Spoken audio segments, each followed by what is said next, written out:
Now we're going to do the Q&A for the first panel. And we're going to ask you to please send in any questions you have to our chat center. I want to just very briefly thank our 5 panelists. They did an outstanding job. You're hearing from 5 people who've been remarkably successful, either in academics or in private practice. And they've given you great advice, so please ask them questions.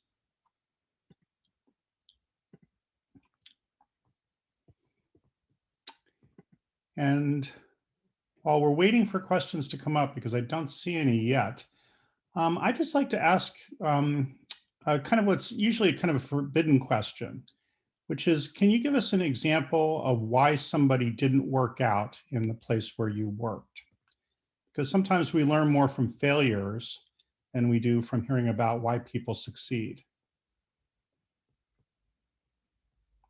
Anybody want to take that?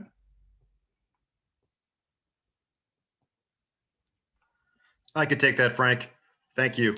And thanks again for the opportunity. You know, we had somebody a couple of years ago who came in, millennial type, who was very demanding, unfortunately. He actually demanded one of those stand-up desks at one of our locations where we didn't have a stand-up desk. So it was like, okay, we'll give you the stand-up desk, no problem. He was an MRI radiologist, but then he didn't want to read certain types of MRI, and he was just very constrictive in what he would do. And unfortunately, he just decided to leave and go back to academics. And I think that worked out best for both parties. Okay. Well, thank you very much for sharing it. If you want to sell that desk cheap, I'd be happy to buy it from you. I need one of those. They won't buy one for me where I am in my office. We have a question from one of the participants. And we're going to take, it's actually a 2-parter. So I'm going to start with the first one. And since we have several people, in fact, who are academic powerhouses, I'd like to, maybe everybody can take a stab at this. But the first is research compulsory in academics? I can start. I would say most people do participate in research, but some of the faculty, they have more of a heavy education focus, that they spend a lot of their academic time on teaching, and that may be their kind of academic portfolio. But generally, I would say most people do some level of research. Thanks, Dr. Chu. Someone else? I can take that too. I think I would say it depends on the job itself, because, for example, speaking for academic, we have for Georgetown, we have 2 tracks. We have the clinical educator and we have the researcher or scholar track. So if you are in the clinical track, you are less required to do research. A lot of people, they like to do small projects like educational exhibits, and that is acceptable. But if you are the scholar track, for example, you are required to do, I think, at least a couple of papers a year. Yeah. Okay. And at USC, it's very similar. There are 2 tracks.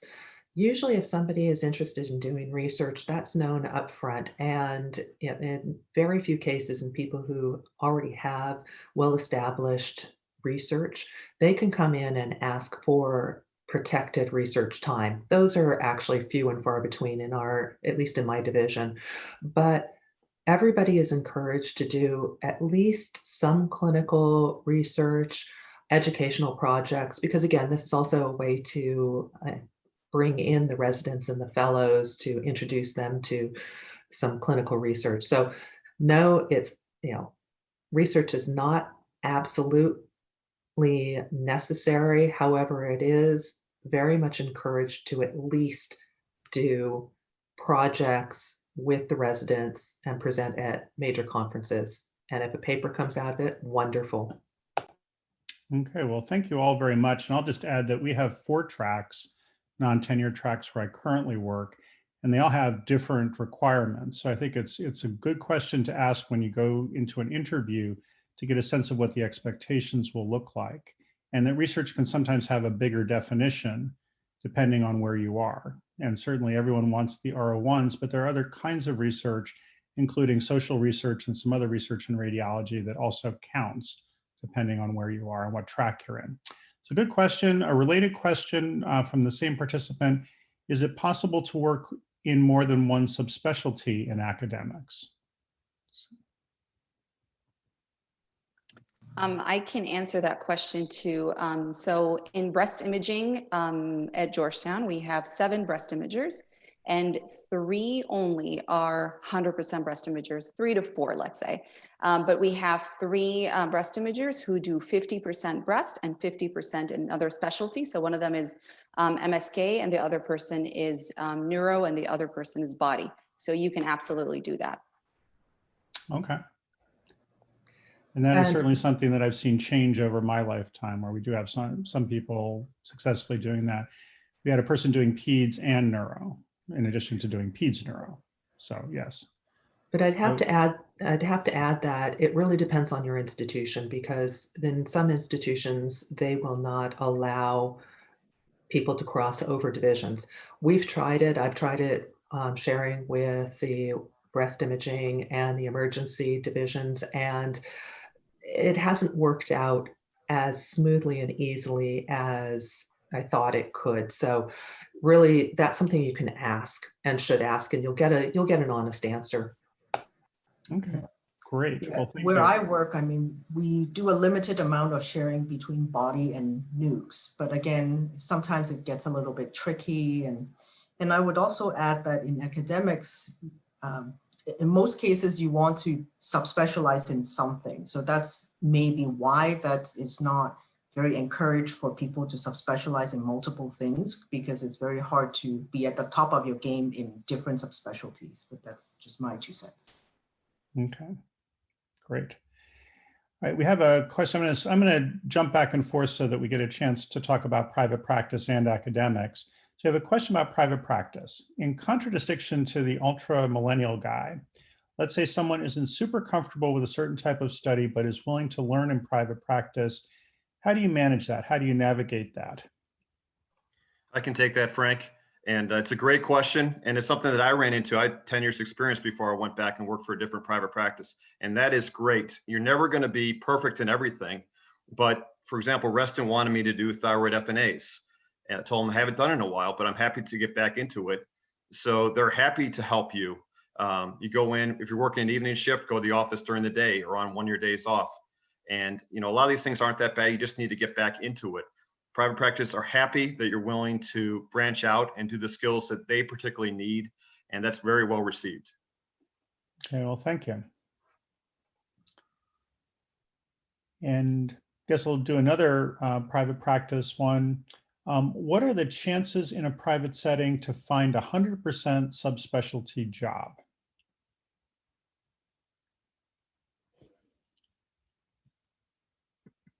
Dan Singer here. Depends on the size of the practice. If you're in a big group, it's pretty easy to find a job at 100%.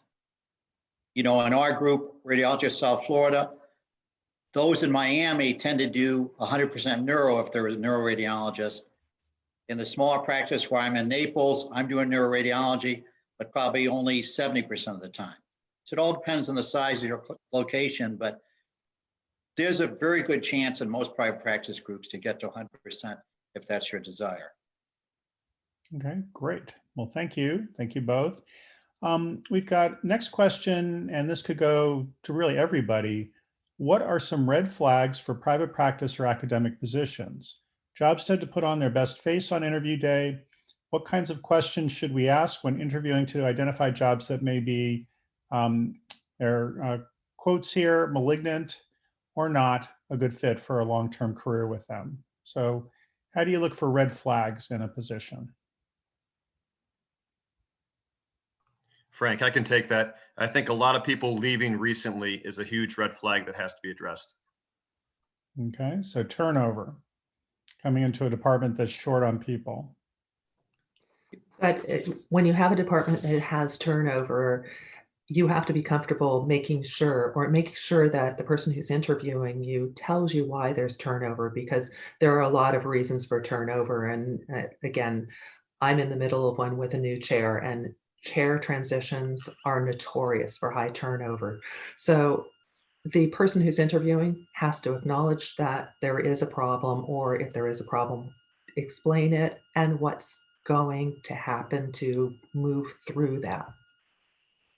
That's a great point. I've lived through a couple of my own, and I think it's important for people to understand that there will be normal, people, it's normal for people to leave during a chair transition, as opposed to a chronic problem that might exist at the institution. Excellent point. Anybody Dan else? Singer here if you want. Yes. As far as the turnover, we're seeing that much more in radiology now in private practice, and especially certain locations. For example, as I alluded to in my talk, in South Florida, it's typical almost every year your job turns over. So that's why I also want to emphasize the point that if you wish to stay in South Florida, sometimes it's best to stay put in the hospital you're at and just accept the change and move forward with that. But we're seeing that more and more now in radiology. We just don't have the stability we had 15 years ago. Okay. Thank you. And then our final question before we're going to be cut off is, how do you know when there's high turnover? This is from one of our participants.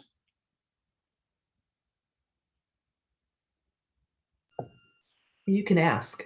I mean, it's probably the easiest is just to ask. Yeah, great.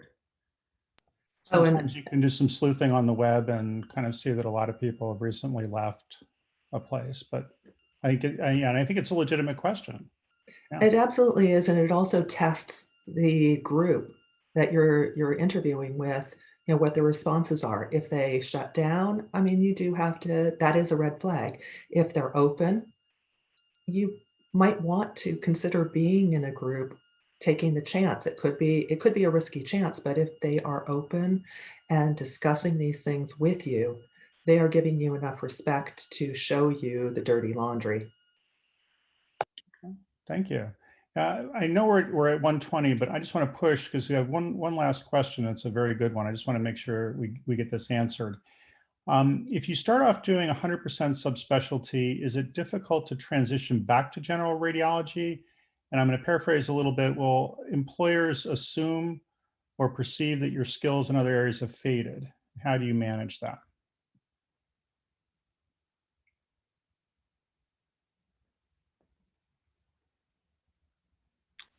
I know in my practice, we encourage people to expand out, and we'll work with them to expand and give them a chance. It sometimes takes a long time. And when I first came to Naples, Florida from Toledo, even though I had my CAQ in neuro, I was guided by 2 other neuroradiologists for 1 year before I was let go and to do high-end neuro by myself.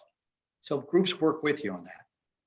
Okay, well, thank you. That's very encouraging because it is a challenge for many groups, particularly as the technology roars ahead and the stroke alert goes from being just plain head CT to being that plus a perfusion plus CTA plus everything else. Okay, with that, we are actually into the break. I want to thank the faculty very much. And we're going to look forward to having everybody come back at 1:30 for the mock interviews. So thank you again. Great job by the faculty this morning. Great questions. We're looking forward to great stuff at 1:30. Thanks again. Thank you.